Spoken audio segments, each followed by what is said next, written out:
Bonjour à tous. Alors, j'espère que vous vous portez au mieux en ce mois d'hiver sibérien. Aujourd'hui, on va traiter d'un sujet dans le neuf. Donc, peut-on négocier un appartement neuf? Alors, en règle générale, si je me base sur le cas de 9 fois sur 10, on ne peut pas négocier un appartement dans le neuf. C'est pas une pratique qui se fait. Voilà. Je pourrais un peu prendre comme élément de comparaison quand vous êtes locataire. C'est difficilement envisageable de se dire tiens, je vais négocier mon loyer. En général, vous signez au prix qui est affiché si le propriétaire a eu la bonté de vous accorder le logement parmi la dizaine de candidats. Voilà. Cependant, est-ce que c'est possible de négocier? Dans certaines conditions, oui. Tout ce que je vais vous dire ici va plutôt s'appliquer à l'achat d'un appartement ou d'une maison vendue en lot. Donc pas en CCMI ou si vous faites construire votre maison de façon indépendante. Donc premier point, pour négocier, il y a deux moments propices qui vont se dessiner. D'abord en début de commercialisation. En général, pour faire financer les travaux, si vous voulez, la banque va demander une condition préalable au promoteur, c'est qu'il a atteint environ 50% de réservation sur son programme. Et au moment où il va atteindre ces 50%, la banque va débloquer le financement pour que le promoteur démarre les travaux. Voilà. Donc, c'est pour ça que en début de commercialisation, c'est un moment particulièrement propice et c'est en général ce qu'on préconise en premier, c'est ça. C'est tout particulièrement le cas en pré-commercialisation ou ce qu'on appelle en avant-première. Avant la date de lancement officiel, avant que le promoteur mette des affiches sur des panneaux, dans le métro, dans la rue, envoie des tracts dans la boîte aux lettres, etc. etc. Donc avant le lancement officiel, le promoteur va dédier une date, on va dire assez confidentielle, à certaines personnes, en général sous prise de rendez-vous, donc ça va être plutôt des personnes, par exemple, qui habitent déjà dans la ville, et va faire des offres exclusives en avant-première. C'est à ce moment-là, en général, que les lots les plus intéressants vont aussi partir, parce que il y a négocier un bien, mais bon, si le bien déjà il est trop cher ou qu'il est bien au-dessus du prix du marché, vous voyez bien que c'est pas intéressant. Il y a des biens qui déjà au prix sont intéressants pour tout un tas de raisons. Voilà. Donc il y a des lots qui sont forcément plus intéressants que d'autres. La contrepartie en pré-commercialisation, c'est d'être patient parce que ça va être jusqu'à 3 ans avant la date de livraison. Voilà. L'autre grand moment, c'est au contraire en fin de programme. L'immeuble est quasiment terminé, voire déjà construit, et il reste des lots à la vente. Cela peut être pour diverses raisons. Le lot est mal agencé, mal exposé, exposé nord, ou l'étage peut poser souci, par exemple un rez-de-chaussée côté rue, dans une rue très passante. Ça peut être aussi ce qu'on appelle un retour de lot, car les personnes n'ont pas obtenu le crédit ou alors ils ont eu un accident de la vie qui les ont obligés à annuler avant de signer chez le notaire. Donc à ce moment-là, ce qu'on appelle un peu les pelotons de fin de programme, on peut essayer de négocier directement le prix. En général, ça ne va pas plus loin que quelques pourcentages, peut-être 5-6%. On peut aussi suggérer à son interlocuteur, c'est-à-dire qu'on n'est pas obligé de venir avec ses gros sabots et de dire moi je veux au moins 10%, sinon je vous achète rien, machin, machin. L'interlocuteur qui va vous vendre, c'est avant tout un commercial et par exemple vous pouvez lui suggérer avec des phrases comme est-ce que vous seriez susceptible de me faire une remise commerciale? Voilà, par exemple, avec ce type d'argumentaire, il sera beaucoup plus à même de bien recevoir votre demande et de ne pas être scandalisé. Je rigole, parce que bien sûr, en général, ils ne sont pas scandalisés. Les commerciaux savent bien que les acheteurs peuvent tout à fait négocier en fin de programme. Voilà, il n'y a pas de problème. C'est particulièrement opportun de négocier à ce moment-là si vous avez un dossier très solide. Par exemple, si vous êtes un couple de fonctionnaires, ou si vous payez comptant sans nécessité d'avoir recours à un crédit. Globalement, plus vous aurez des arguments, parce que c'est bien de demander si vous voulez de baisser un prix, mais il faut aussi que vous apportiez des éléments, il faut que vous ayez des arguments aussi en votre faveur. Donc un très bon dossier, ou alors, si vous connaissez bien le marché, s'il y a des offres concurrentes, s'il y a par exemple un concurrent qui vient juste de sortir un programme avec des prix bien plus bas dans le même quartier que vous connaissez très bien le quartier, voilà, il peut y avoir des arguments factuels au-delà du bien en soi, de son agencement, etc. Il peut y avoir des éléments de quartier. Par exemple, le bien est devant un cimetière. Ou ça peut être n'importe quoi en fait. Voilà. Mais du moment que vous connaissez bien votre secteur, que vous êtes sûr de vos arguments, que vous avez étudié la question, que vous avez pris vraiment le temps d'étayer votre argumentaire, ça va amener du poids à votre demande. En second lieu, ne négociez pas seulement le prix, ça c'est moi particulièrement qui vous le dis. Dans le neuf, au-delà de l'aspect financier, il y a tout un arsenal d'éléments que l'on peut négocier. Ce sont les offres, par exemple, va vous faire le promoteur, souvent en avant-première. Typiquement, on va retrouver une cuisine équipée offerte, 1000 € de réduction par pièce, des frais de notaire offerts, etc., etc. Ce sont des éléments, si ils ne sont pas proposés par le promoteur, que vous pouvez bien sûr tenter de négocier. Récemment, par exemple, j'ai moi-même négocié un élément que je ne soupçonnais même pas qui était négociable en fait. Et juste en posant la question. Tout simplement, en fait, j'avais bénéficié ce que je vous ai dit au début, d'un lot en début de commercialisation, mais dont le prix, en fait, j'avais le prix le plus bas et le plus intéressant au mètre carré de tout le programme. Donc, clairement, je ne pouvais pas négocier le prix et le bien allait partir très très vite. Donc, je me suis empressée de le réserver. Et au moment où je l'ai réservé, tout simplement, j'ai demandé si on ne pouvait pas... Voilà, si le... En fait, vous savez, en général, quand vous réservez, il y a ce qu'on appelle un dépôt de garantie, qui est en général de 2% du prix, 2 à 3% du prix. Donc c'est un dépôt de garantie que vous laissez tout simplement pour réserver le bien. Et moi j'ai demandé, est-ce qu'on pourrait baisser le prix? Est-ce que c'est un prix fixe en fait le dépôt de garantie? Je sais pas, mais ça m'est venu vraiment comme ça, juste avant de signer.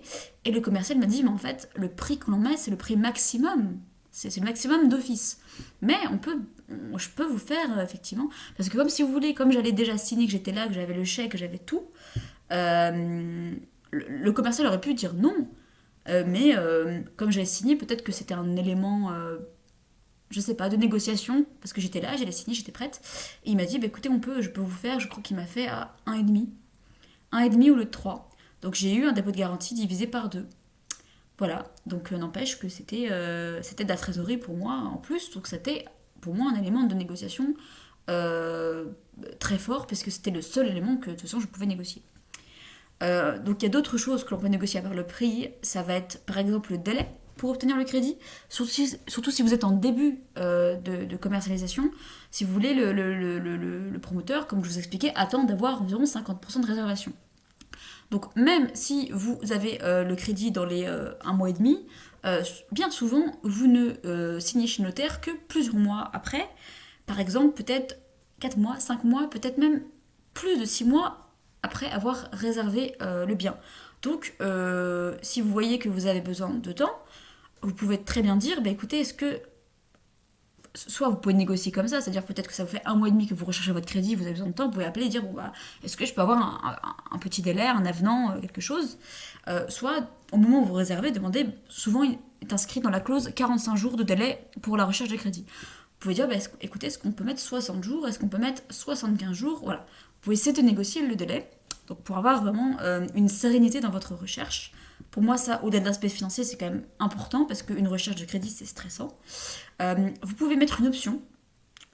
Mettre une option, c'est tout simplement le fait de réserver un bien le temps de la réflexion.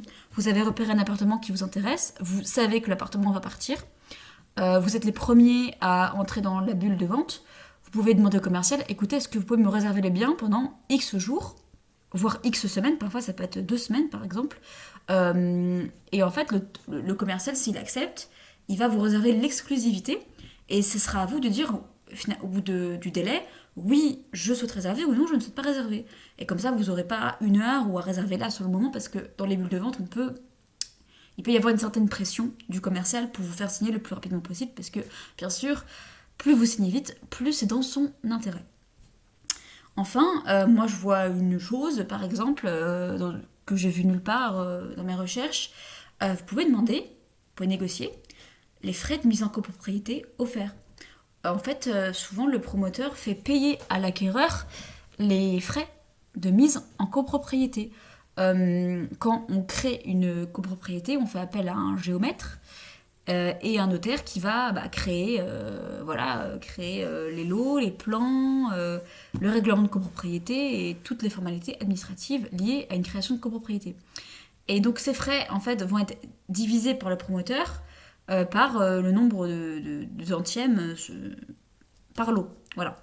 Donc ça va être divisé parmi tous les acquéreurs et donc ça représente quand même souvent quelques centaines d'euros. Ça va représenter environ, ça dépend, on va dire environ 500 euros. Donc ça peut être un élément de négociation. Voilà. Parce que c'est quand même pas très très cher. Moi, ça m'arrivait de négocier dans l'ancien. Il y avait un marchand de biens qui avait fait une division d'une bâtisse en copro. Et pareil, il répercutait les frais en copro. Et j'ai eu la lucidité de demander si ces frais étaient à ma charge. On m'a dit oui. Et en fait, la personne avait refusé de négocier plus le prix. J'avais proposé un prix, j'avais négocié déjà le prix. Et j'ai dit, comme dernier élément de négociation, est-ce qu'on peut m'offrir ces frais juste avant de signer. Enfin, je n'ai pas signé. Et la personne m'a dit oui. Et j'ai signé. Voilà. Et donc tous ces éléments déjà c'est pas mal, mais même une fois que vous avez acheté, vous pouvez encore négocier des éléments. Ça c'est un élément qui est très méconnu.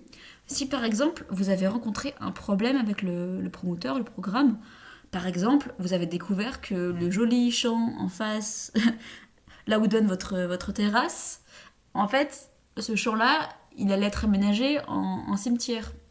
Et en fait le promoteur vous l'a pas dit, donc contractuellement, il n'y a pas de faute. Lui, il n'est pas censé. C'est pas lui. Il n'a pas la responsabilité que le propriétaire en face ait vendu ou qui a une construction en face. Mais vous, quand vous avez visité, il n'y avait rien en face. Voilà. Donc ça peut être un élément très gênant. Ou par exemple, s'il y a un gros retard de livraison par rapport à la date qui était convenue dans votre contrat, là pour le coup c'est vraiment la charge du promoteur. Vous pouvez essayer de négocier une TMA. Donc travaux modificatifs acquéreurs. Voici une petite liste non exhaustive de ce que vous pouvez négocier en TMA. Par exemple, l'abattage d'une cloison. Ou au contraire, par exemple, souvent il y a des cuisines ouvertes. Vous souhaitez une cuisine séparée et l'aménagement de votre appartement le permet. Vous pouvez dire, moi je souhaiterais qu'on rajoute une cloison. Le lave-linge de la salle de bain. Très souvent, les cuisines sont non seulement ouvertes, sur un séjour qui fait aussi office de passage, souvent, mais non seulement, on a le lave-linge dans la cuisine. Il y a beaucoup de gens que ça dérange, et vous pouvez donc demander à rajouter une sortie de lave-linge dans la salle de bain. Vous pouvez négocier l'aménagement du placard. Très souvent, il y a des placards dans l'entrée ou dans les chambres, mais ils ne sont pas aménagés. C'est juste, vous avez le coffre, les portes, mais il n'y a pas de planche ni rien. Vous pouvez dire, moi j'aimerais bien qu'on aménage le placard. Ça peut être le carrelage sur toute hauteur. Il faut savoir que dans la salle de bain, alors ça dépend ensuite de votre contrat, etc. Souvent, en fait, ils mettent le carrelage, mais juste à hauteur d'homme, quoi. Ils mettent le carrelage peut-être dans le coin, par exemple, douche. Ils vont mettre le carrelage jusqu'à 1,50 m, par exemple. Mais ils vont pas le mettre toute hauteur, c'est-à-dire jusqu'au plafond.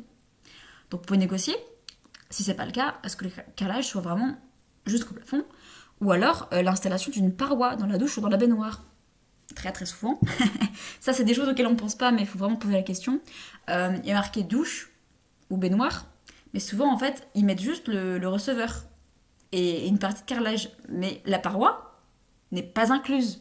Donc en fait vous avez rien, quoi. Donc ça sera à vous de mettre soit un rideau tout moche, soit une paroi qui coûte 300 euros. Donc ça, pareil, vous pouvez le négocier. Après, ça peut être des choses comme... En fait, je vous fais une liste parce que c'est des choses vraiment auxquelles on ne pense pas souvent. Ça peut être rajouter des prises électriques ou des prises RJ45 ou toute autre modification quelconque que vous jugerez nécessaire, etc., etc. Pour ceux qui veulent approfondir le sujet, n'hésitez pas à aller checker les quelques liens que j'ai mis dans la description voilà, qui peut-être rajouteront des choses que j'ai pas eu le temps d'évoquer ici. Pour conclure, ne pas oublier que votre capacité à négocier va surtout dépendre de la tension plus ou moins forte du marché immobilier de votre secteur. C'est surtout l'élément déterminant.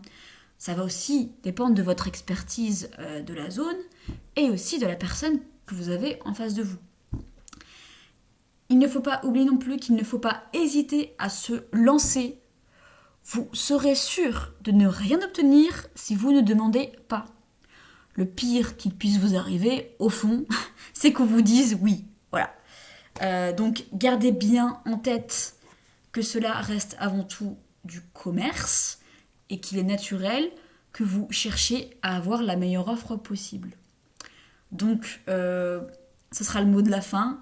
Osez, comme on dit, c'est Danton qui dit ça, le monde appartient aux audacieux. Je vous souhaite une très bonne journée, bonne chance et surtout bon courage dans vos démarches, que ce soit dans vos investissements, que ce soit dans la recherche de votre résidence principale. N'hésitez pas, demandez, posez des questions. Souvent dans le neuf, on a l'impression d'avoir été floué par manque d'informations. Vraiment, posez toutes les questions nécessaires et surtout, donc, n'hésitez pas à négocier la meilleure offre possible. C'est dans votre intérêt. Voilà, bonne journée, bonne continuation et je vous dis à la prochaine pour d'autres vidéos. Peut-être d'autres vidéos dans le neuf, je sais pas, je pense que je vais faire une série de vidéos dans le neuf. Voilà, j'ai été pas mal inspirée par cette vidéo et ça m'a donné pas mal d'idées. Voilà, salut!